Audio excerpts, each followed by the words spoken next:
كان لو هم كانوا بلغوني اللي انت مش معانا والكلام ده وكل ده يا كابتن ما كانش حصل مشكله. كنت عادي، كنت اشكر نادي الزمالك واشكر جمهوره. يعني بصراحه الواحد يا كابتن الواحد طبعا انا كنت حزين جدا، بس اللي شفته من جمهور نادي الزمالك والواحد اللي يعني الحمد لله فرحان جدا من اللي انا شفته. الناس كلها قدرتني واتكلمت عليا كويس والناس كلها كانت زعلانه. طبعا الواحد تعب معاهم وانا امنيتي جيت من نادي الزمالك والحمد لله تعرفت من نادي الزمالك ورحت منتخب مصر عن طريق نادي الزمالك. انا بشكر جمهور نادي الزمالك، بشكر اول حد استفاد منه، بس الحمد لله انا قدر الله ما شاء فعل واديت بشكل كويس والحمد لله حققت 4 بطولات مع نادي الزمالك. وبشكرهم ان شاء الله في البطولتين اللي جايين ان شاء الله كابتن يقدروا يحققوا حاجه.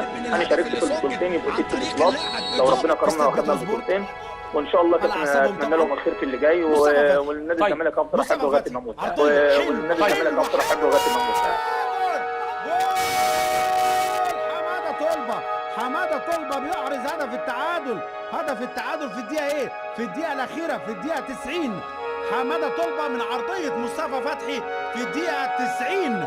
حماده طلبه حلوه العرضيه من مصطفى فتحي. لسه بقول لكم نادي الزمالك افضل بكتير جدا الشوط الثاني، وادي الاعاده قدامنا مره ثانيه عرضيه ولا اروع من كده من مصطفى فتحي، حطها حلوه والارتقاء لمسها حماده طلبه بتروح على يمين المهدي سليمان عشان يتعادل نادي الزمالك في الدقيقه 90. لسه في 4-5 دقايق ممكن يقدر نادي الزمالك